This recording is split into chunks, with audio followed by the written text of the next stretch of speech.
ان کا بھی کمال کا حافظہ تھا ماشاءاللہ۔ جی آپ کی طرف آ رہا ہوں جی، علامہ فاروق خان سعیدی۔ سلطان عبدالحکیم رحمۃ اللہ علیہ قادری بزرگ اور بے شمار کرامات۔ سلطان عبدالحکیم رحمۃ اللہ علیہ بر صغیر کے ان اولیاء کاملین میں نمایاں ہیں جنہوں نے اس دھرتی پر اسلام پھیلایا۔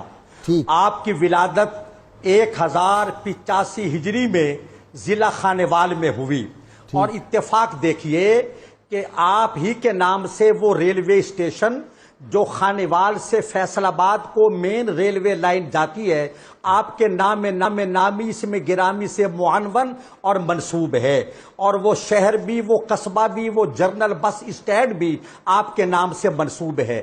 سلسلہ قادریہ ہے میں آپ کی بیعت حضرت سلطان ایوب رحمۃ اللہ علیہ سے ہے، اور سلطان ایوب رحمۃ اللہ علیہ وہ ہیں جو حضرت مخدوم عبد الرشید حقانی علیہ رحمہ جو ہاشمی خاندان کے ہیں، آپ سلطان ایوب ان کی اولاد میں سے ہیں، اور مخدوم عبد الرشید حقانی رحمۃ اللہ علیہ حضور غوث العالمین غوث بہاؤالدین زکریا رحمۃ اللہ علیہ کے چچا زاد بھائی ہیں، اور آپ کی ہمشیر غوث العالمین کے نکاح میں، اور غوث العالمین کی ہمشیر مخدوم عبد الرشید حقانی کے نکاح میں ہے۔ غوث العالمین سلسلہ سہروردیہ کے اتنے آفتاب و مہتاب ہیں حضور غوث العالمین سہروردی سلسلے کے، اور مخدوم عبد الرشید حقانی رحمۃ اللہ علیہ سلسلہ قادریہ کے بزرگ ہیں، اور آپ کی اولاد میں سلطان ایوب رحمۃ اللہ علیہ سے حضرت عبدالحکیم علیہ رحمہ نے بیعت کی۔ اور سبحان اللہ، یہ بات دیکھیے کہ آپ کا نام عبدالحکیم تھا، جب بیعت ہوئے تو مرشد نے کہا آج کے بعد تم سلطان عبدالحکیم کہلاؤ گے، تو آپ کو سخی سلطان عبدالحکیم کے نام سے آپ کو یاد کیا جاتا ہے۔ آپ کے والد ماجد کا نام میاں غلام علی رحمۃ اللہ علیہ، ذرا اسما دیکھیے، والد کا نام میاں غلام علی رحمۃ اللہ علیہ، اور والدہ کا نام حضرت بی بی فاطمہ رحمۃ اللہ علیہ ہے۔ بچپن ہی سے آپ کی جبین سعادت سے ایسے آثار نمودار ہو رہے تھے کہ جن سے پتہ چلتا تھا یہ بچہ غیر معمولی ذہانت اور غیر معمولی اطوار و عادات کا مالک ہے۔ ٹھیک، آپ کے خاندان کے بزرگ گئے وہاں حرمین شریفین حج کرنے گئے، تو حجاز مقدس میں ایک بزرگ نے آپ کے خاندان کے بزرگ کو تحفہ دیا۔ تحفہ کیا تھا؟ ایک چھری تھی اور ایک آب زمزم کی بوتل۔ فرمایا یہ لے جاؤ، تمہارے خاندان میں ایک کتب پیدا ہوگا، وقت کا ولی ہوگا، اس کو اس چھری سے ان کی ناف کاٹنا اور اس زمزم کے پانی سے ان کو نہلانا۔ تو آپ کو جو نہلانے، آپ کو پیدائش کے بعد جو غسل دیا گیا وہ آب زمزم سے تھا، اور وہ چھری جو حجاز مقدس کے بزرگ نے آپ کو دی تھی اسی سے آپ کی ناف کاٹی گئی۔ ٹھیک ہے، میں ذرا برکاتی صاحب سے کچھ پوچھ لوں۔ جی برکاتی صاحب، ان کی جامت بہت زیادہ مشہور ہے، وہ تو وہی ہے رنگ سازی والی جو ہے کہ مختلف رنگ کے کپڑے جو تھے۔ اچھا مجھے یاد پڑتا ہے، شاید بٹ صاحب آپ کو بھی پتا ہو، یہ جو حافظ عبدالکریم صاحب رحمۃ اللہ علیہ عیدگاہ شریف والے تھے، میرے والد گرامی کے مرشد کریم تھے، ان کے بارے میں بھی یہ آتا ہے کہ آپ بھی اس طرح رنگ سازی کرتے تھے، اور اسی طرح وہ کپڑوں نکالے اور اس پہ ہر ایک کا رنگ مختلف تھا، اور یہ اس طرح کی کرامات جس طرح حضرت بہاؤالدین شاہ نقشبند رحمۃ اللہ علیہ کہ برتن بناتے تھے، توجہ کرتے تو برتن پہ وہ کلمہ شریف لکھا ہوتا تھا۔ جی یہ اس حوالے سے جو حضرت سلطان عبدالحکیم رحمۃ اللہ تعالی علیہ ان کا ذکر خیر کر رہے ہیں، تو ہمیں یہ سعادت حاصل ہے کہ میرے دادا جان اور پردادا جان یہ سارے اسی گھر میں ہی بیعت تھے، اور میرے پردادا جان کو ان سے خلافت بھی حاصل ہوئی تھی۔ یہ ان کے آگے جو اولاد صالح محمد ان کے تھے، ان سے حضرت صالح محمد ان کی اولاد سے تھے۔ تو یہ سلسلہ کار جو ہے سلطان عبدالحکیم رحمۃ اللہ علیہ، ابھی امام محمد رحمۃ اللہ علیہ کے ذہانت کے حوالے سے بات ہو رہی تھی، تو حضرت سلطان عبدالحکیم رحمۃ اللہ علیہ کو بھی ایک شرف حاصل ہے، اور وہ یہ ہے کہ آپ نے صرف 5 سال کی عمر میں قرآن مجید حفظ کر لیا تھا، امام حضرت سلطان عبدالحکیم نے۔ اس کے بعد آپ کو شوق پڑا مزید حصول علم کا، کچھ والدین سے حاصل کر لیے اور باقی حاصل کرنے کے لیے آپ نے دہلی کا سفر کیا. وہاں گئے تو اتفاق یہ تھا کہ سیٹیں نشستیں جتنی بھی تھیں طلباء کی وہ فل تھیں اور وہاں کسی اور کے داخلے کی گنجائش نہیں تھی. لیکن آپ اتنا طویل سفر کر کے گئے تو آپ کے ذہن میں یہ بات تھی, آپ نے استاد صاحب سے عرض کیا مجھے کچھ وقت دے دیں, کچھ ٹائم دے دیں. انہوں نے اتنا ٹائم دیا کہ بھی میں تو اس ٹائم پہ فلاں کلاس اور یہ میرا ٹائم فراغت کا ہے, میں باہر چہل قدمی کے لیے جاتا ہوں, تو اس وقت تم کوئی برتن پکڑ لینا, لوٹا پکڑ لینا, کسی بہانے سے میرے ساتھ چلتے جانا, وہاں جانے اور واپس آنے تک تمہارے پاس ٹائم ہے, اتنا تم مجھ سے پڑھ سکتے ہو اور اسی دوران سبق سنا سکتے ہو. اس کے بعد آپ کے پاس رہنے کا مسئلہ تھا اور آپ کے خورد و نوش کا مسئلہ تھا. آپ ایک بٹیارن کے پاس گئے اور کہنے لگے کہ میں تمہارے دن میں جو ہے نا وہ آگ جلا دیا کروں گا اور اس کے بدلے میں جو تمہارے دانے ادھر بھن رہے ہوں گے جو اچھل کے باہر آتے ہیں مجھے اتنی اجازت دے دینا کہ وہ میں دانے اٹھا کے کھا لیا کروں. اللہ. اس کے بعد آپ گئے ایک درزی کے پاس, یہ ایک تاجر تھا, اس کے پاس گئے جو رات گئے تک کام کرتا تھا, تو فرمانے لگے کہ دن میں تو میں مصروف ہوتا ہوں, سبق یاد کرنا ہوتا ہے رات کو, لہٰذا آپ مجھے کچھ وقت دے دیں کہ میں آپ کے پاس بیٹھ کر سبق یاد کر لیا کروں. آپ کی لائٹ جو آپ کے جل رہی ہے. ایک دفعہ ایسا ہوا کہ وقت کا بادشاہ وہاں سے گزرا, مشلیں بہت زیادہ تھی, روشنی بہت زیادہ ہوئی, آپ کے پاس کتاب تھی, تو آپ بے اختیاری میں اٹھے اور چلتے چلتے وہ کتاب پڑھنے لگے اور ساتھ جا رہے ہیں اور وہ چلتا جا رہا ہے اور آپ کو نہیں پتا کدھر جا رہے, بس روشنی میں جا رہے ہیں. چلتے چلتے وہ اپنے محل میں داخل ہو گئے اور ان کو پتہ نہ چلا, اور وہ مشلیں جو تھی وہ انہوں نے آگے خادمات کنیزیں ان کے سپرد کر دیں اور یہ اسی روشنی میں اندر چلے گئے. جب انہوں نے دیکھا کہ یہ کیا مسئلہ ہو گیا, انہوں نے پکڑ لیا کہ یہ جاسوس ہے یا کوئی نقصان دینے والا ہے, گرفتار کر لیا. جب پوچھا تو بتایا کہ میں تو خانے وال سے آیا ہوں, اتنی دور سے سفر کر کے علم کے لیے آیا ہوں. تو کیسے رہتے ہو, پوری انکوائری کی گئی, انویسٹیگیشن ہوئی, تو اس میں استاد صاحب کو بھی طلب کیا گیا, اس بٹیارن کو بھی طلب کیا گیا اور وہ جو درزی تھا اس کو بھی طلب کیا گیا.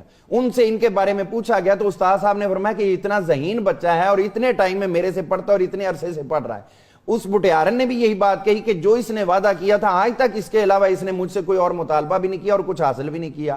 اور وہ درزی کہنے لگا اور اس کے ساتھ جو تاجر تھا وہ کہنے لگے کہ ہم یہ دیکھتے ہیں کہ کئی دفعہ ہم اس کو تنہا چھوڑ کے جاتے ہیں اور اتنا مال پڑا ہوتا ہے, اس نے کبھی نگاہ بد اٹھا کے اس طرف نہیں دیکھا, یہ اتنا ایماندار ہے. اور پھر اسی بات سے وہ ان سے متاثر ہوا اور استاد صاحب سے کہنے لگا کہ یہ جتنی نشست کی آپ کو جو ملتی ہے وہ آپ کو میں دوں گا, کھانا پینا آپ کا شاہی ہوگا اور رہائش کے لیے آپ کو میں انتظام کر کے دیتا ہوں, آپ اپنی علم کی پیاس جو ہے اس کو بجھائیں. اس طریقے سے آپ نے علم حاصل کیا ہے. اور جب واپس آئے ہیں تو اللہ تعالیٰ نے آپ کو جو حضور صلی اللہ علیہ وسلم کے معجزات کا تسلسل بصورت کرامات اولیاء سے سرزد ہوتی ہیں وہ بھی آپ کو عطا کی. آپ جانوروں کی زبانیں بھی جانتے تھے. اچھا جی. اور اسی طرح آپ کو جو مردہ ہیں ان کو زندہ کرنے کی بھی اللہ تعالیٰ نے صلاحیت اور طاقت عطا فرمائی تھی. ایک آپ کے سامنے گودڑی پوش آئے, انہوں نے نگاہ جلالی کی, ایک سامنے چڑیا بیٹھی تھی وہ پھڑک کے گری اور مر گئی, لیکن وہ کہنے لگا کہ اب اس کو مار تو دیا, اب زندہ کون کرے گا. تو اسی وقت سلطان عبد الحکیم رحمۃ اللہ علیہ آپ نے فرمایا تمہیں مارنا آتا ہے تو ہمیں زندہ کرنا آتا ہے. تو آپ نے پھر اس پہ جو وظیفہ پڑھا اور نگاہ کرم کی, وہ چڑیا فوری طور پر اٹھی اور اڑ کے چلی گئی. یہ آپ نے زندہ کی. ایک گیدڑ آ گیا آپ کے پاس, وہ دور سے آ رہا تھا, لوگ لاٹھیاں لے کے مارنے لگے, فرمایا چھوڑ دو اس کو, یہ ہماری طرف آ رہا ہے. جب وہ آیا تو آپ کے کانوں کے پاس وہ گونگا کرنے لگا, تو پھر آپ نے فرمایا چلو بھی اٹھو یہاں سے نکلو ہم چل جائیں گے. حضرت کیا ہوا؟ فرمایا یہ گیدڑ کہہ رہا ہے کہ اس علاقے میں کچھ لوگ ہیں جو جانوروں پہ ظلم کرتے ہیں, ناجائز مارتے ہیں, ان کو مارتے رہتے ہیں. ایک بھینس کو بہت زیادہ مارا گیا اور اس نے بد دعا دی ہے اور ابھی یہ علاقہ جو ہے برباد ہو جائے گا, ویران ہو جائے گا, لہٰذا جہاں اللہ کا عذاب آنا ہے وہاں رہنا ہمارے لیے مناسب نہیں ہے. آپ فوری طور پر وہاں سے نکلے اور وہ جو لوگ تھے ان کے اوپر بجلی گری اور وہ سارے کے سارے وہاں پر پامال ہو گئے, ختم ہو گئے. اسی طرح حضرت سلطان عبد الحکیم رحمۃ اللہ تعالی علیہ آپ کو یہ بھی شرف حاصل ہے کہ قصور کے عظیم و شان صوفی شاعر حضرت بابا بلے شاہ سرکار رحمۃ اللہ تعالی علیہ یہ بھی حضرت سلطان عبد الحکیم کے پاس گئے اور آپ نے ان کو وظائف دیے, ان کو آپ نے جو انوار و تجلیات دینے تھے دیے. انہوں نے کہا بابا بلے شاہ کہہ رہے ہیں حضرت سلطان کو کہ آپ مجھے اپنا بیعت کر لیں.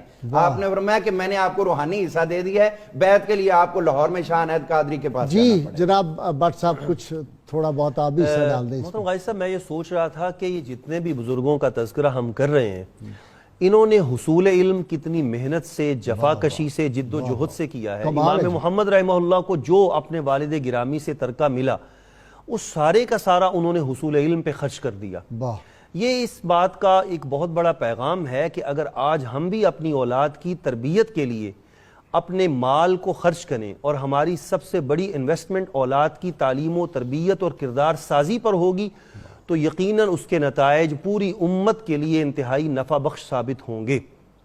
اور اگر ہم اپنی اولاد کے لیے رزق ہی سوچتے رہیں گے، وہ رزق جو اللہ کریم نے اپنے ذمہ کرم پہ لے رکھا ہے، تو پھر اس کے نتائج وہ ہیں جو آج ہم اپنی آنکھوں سے دیکھ رہے ہیں۔ حضرت سلطان عبدالحکیم رحمۃ اللہ تعالی علیہ کا انتہائی جفا کشی کے جی بات عرض کرنی ہے مجھے۔ ہاں فرمائیں جی، ایک اہم بات عرض کرنی ہے آپ کی خدمت میں کہ حضرت سلطان عبدالحکیم رحمۃ اللہ علیہ کے خلفاء میں ایک بہت بڑا نام ہے حضرت خواجہ عبدالخالق اویسی رحمۃ اللہ علیہ کا۔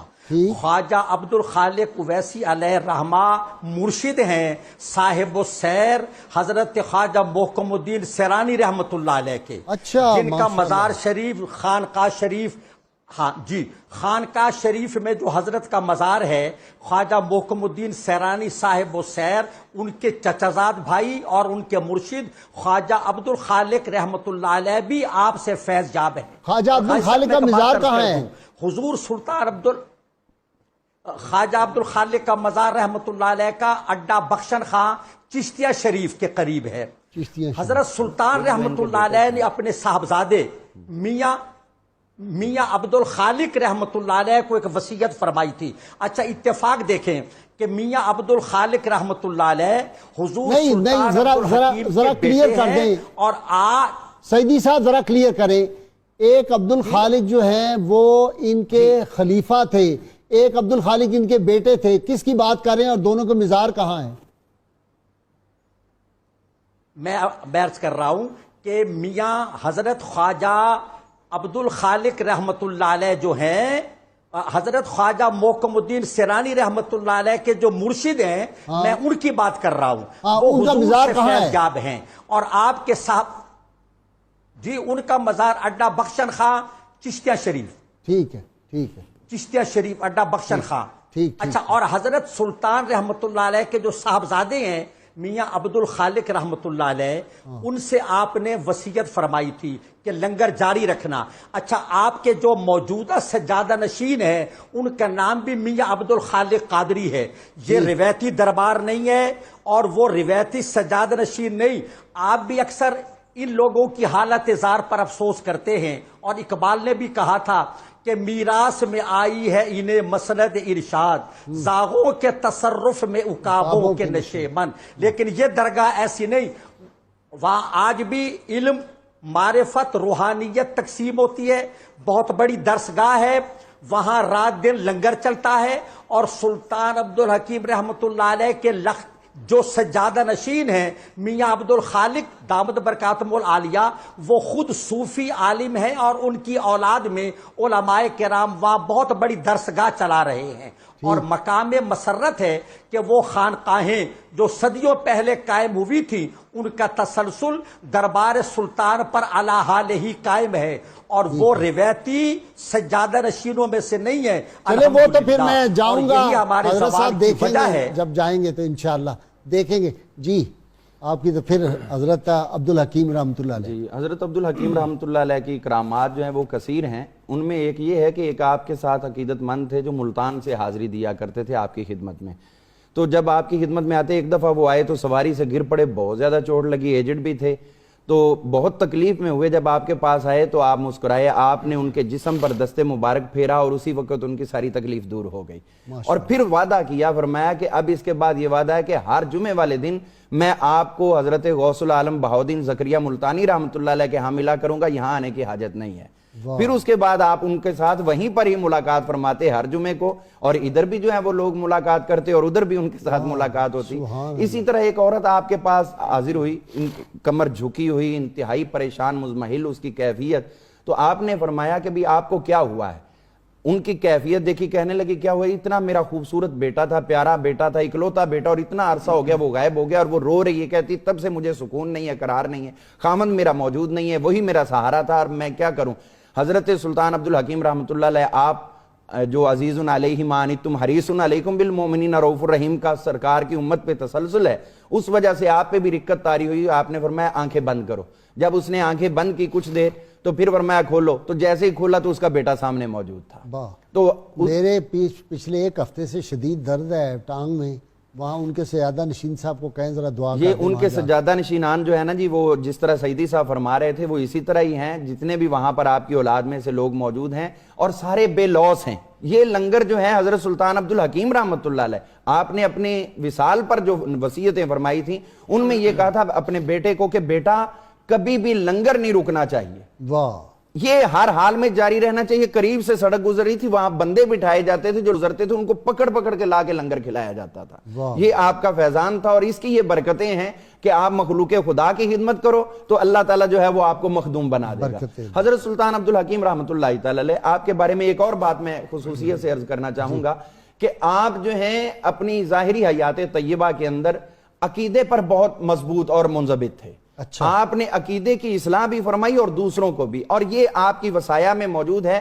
آپ نے اپنے بیٹے کو فرمایا کہ بیٹا زندگی میں مخلوق خدا کے لیے نافع رہنا، اور اس کے ساتھ ساتھ کوئی بھی مشکل پڑے، کوئی بھی آپ پہ دقت آئے تو اس وقت فوری رجوع اللہ کرو. اچھا، اپنی ہر قسم کی مشکل میں رجوع اللہ کرو، اور اللہ کے برگزیدہ بندے جو ہیں، جی عقیدہ توحید، اللہ کے برگزیدہ بندے وہ اللہ کے حضور تمہارے لیے توسل ہوں گے تو تمہارے لیے کوئی مشکل نہیں رہے گی. سیدی صاحب، ہمارے جو اولیاء کرام ہیں عقیدہ توحید کا پہلے وہ درس دیتے تھے. یہ تو اب رواج شروع ہو گیا کہ لوگ نعوذ باللہ اعتراض کرتے ہیں جی یہ تصوف کا سلسلہ ہے، یہاں پہ شرک ہوتا ہے. جی سیدی صاحب ہیں جی لائن پہ؟ جی سیدی صاحب، میں کہہ رہا ہوں کہ آج کل لوگ کہتے ہیں کہ تصوف جو ہے جی یہ تو ایک شرک کا طریقہ نکل آیا ہے، حالانکہ جو عقیدہ توحید ہے وہ تو اولیاء کرام نے سکھایا لوگوں کو. جی بے شک، اس میں کوئی شک نہیں. بت پرستوں کو توحید پرست بنایا ہے اور کافروں کو گلے لگایا ہے. ہم مسلمانوں کے گلے کاٹتے ہیں، انہوں نے غیر مسلموں کو گلے لگا کر دین حق کا علمبردار بنایا ہے. اور تصوف جو ہے وہ اسلام سے ہٹ کر نہیں ہے. شریعت اور طریقت دونوں ہمارے لیے یکساں ہیں، اور وہ ولی نہیں ہو سکتا جو عالم نہ ہو، اور وہ عالم نہیں ہو سکتا جو ولی کا فیض یافتہ نہ ہو. تو برِ صغیر میں کیا پوری دنیا میں اسلام انہی بزرگان دین نے پھیلایا ہے. سیدی صاحب آپ کا بھی شکریہ، بٹ صاحب آپ کا شکریہ، آپ کا برکاتی صاحب. ناظرین کرام، کتاب الشفا سے جی نسخے کا وقت ہو گیا. یہ کلمہ طیبہ کی برکت کے حوالے سے ہے. شیخ محی الدین ابن عربی شیخ اکبر رحمۃ اللہ علیہ فرماتے ہیں، میں نے حدیث رسول صلی اللہ علیہ وآلہ وسلم میں پڑھا ہے کہ جو 70,000 بار لا الہ الا اللہ محمد رسول اللہ پڑھے اس کی مغفرت کر دی جاتی ہے، اور اگر کسی کی بخشش کے لیے پڑھا جائے تو اس کی بھی مغفرت ہو جاتی ہے. امام محمد بن ادریس شافعی رحمۃ اللہ علیہ فرماتے ہیں، میں نے امام محمد رحمہ اللہ سے بڑھ کر کوئی عابد و زاہد نہیں دیکھا. وہ رات کے 3 حصے کرتے، ایک حصے میں درس و تدریس، دوسرے میں آرام فرماتے اور تیسرے حصہ میں عبادت کیا کرتے تھے. آج کے روزنامہ 92 میں امام محمد اللہ علیہ جو ہیں ان کی فقہی خدمات کے حوالے سے بہت زبردست مضمون ہے، اس کا ضرور مطالعہ کریں. ناظرین کرام، اللہ تعالیٰ سے دعا اللہ تعالیٰ ہمیں حضور رحمت کونین صلی اللہ علیہ وسلم کی غیر مشروط محبت لامحدود فضائل نصیب فرمائے. نعرے کے لیے تیار ہو جائیے. پاکستان کا مطلب کیا؟ لا الہ الا اللہ محمد الرسول اللہ صلی اللہ علیہ وآلہ وسلم. اللهم صل على سيدنا ومولانا محمد وعلى سيدنا علي وسيدتنا فاطمة وسيدتنا زينب وسيدنا حسن